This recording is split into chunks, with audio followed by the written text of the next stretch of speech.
आप सबकी सलामती हो। आज हम सफ़ीरा के बारे में सीखेंगे। सफ़ीरा की स्टोरी एक सैड स्टोरी है। वो अपने हस्बैंड के साथ एक जुर्म में मुलव्वस पाई गई, जिसका जिक्र अमाल 5 बाब में मिलता है। ये उन दिनों की बात है जब यरूशलेम में चर्च का आगाज़ हुआ और यीशु कुछ ही देर पहले मुर्दों में से जी उठा था और उसके बाद रूह कुदस का नज़ूल हुआ, जिसके वसीला से बहुत से साइंस एंड वंडर्स हुए।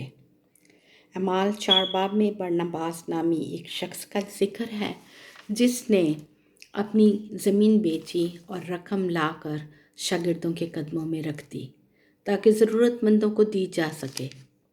अमाल 5 बाब में हम हननिया और सफ़ीरा की स्टोरी को पढ़ते हैं कि उन्होंने अपनी ज़मीन का एक टुकड़ा बेचा और बरनबास की जेनरोसिटी का जिक्र सुना, तो उन्होंने भी उसे कॉपी करते हुए कुछ रकम लाकर शागिर्दों को दी।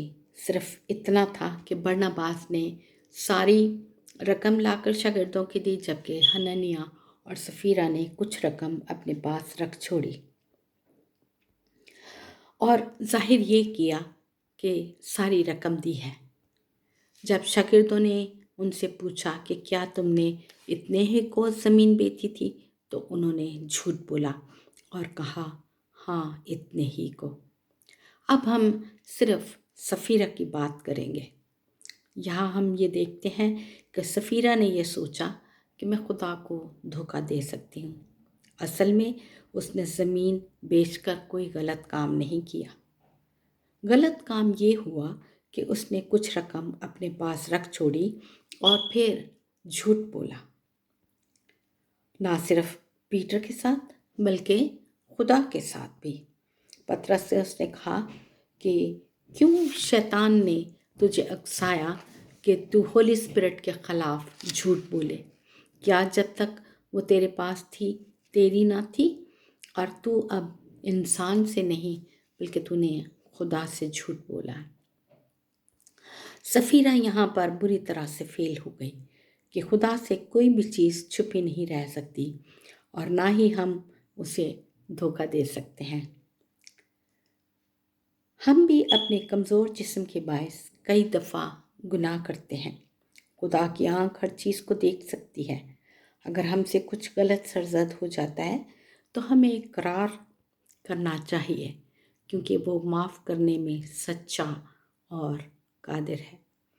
दूसरी बात जो हम सीखते हैं कि सफ़ीरा चर्च में लेट आई और वो भी 3 घंटे।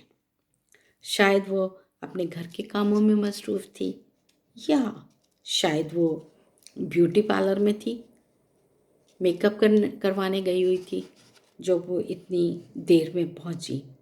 खुदा के घर जाने के लिए हमें वक्त की पाबंदी की बहुत ज़रूरत है, क्योंकि वो हमारा मुंतज़िर रहता है। कुछ लोगों का ख्याल है कि खुदा सफ़ीरा के साथ बहुत हार्शली पेश आया। इन दोनों मियाँ बीवी ने तो सिर्फ झूठ बोला था। हमने हमेशा ये सीखा है कि खुदा मेहरबान, माफ़ करने वाला और दयालु और साबिर खुदावंद है।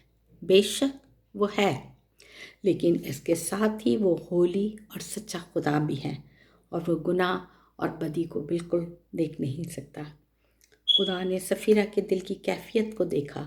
वो पैसे से प्यार करती थी और दूसरी बात, वो लोगों से अपनी तारीफ़ चाहती थी और अपना पैसा वो चर्च में सिर्फ इसलिए नहीं दे रही थी कि वो खुदा से प्यार करती है, बल्कि वो ये चाह रही थी कि उसकी तारीफ़ की जाए। अगर कभी हम भी खुदा के साथ नाराज़गी से चलते हैं तो वो हमें तौबा के लिए कहता है। हमें अगर हम लगातार गुनाह करते रहें तो फिर हम सज़ा के हकदार हैं। खुदा इस कलाम के वसीले आपको बरकत बख्शे।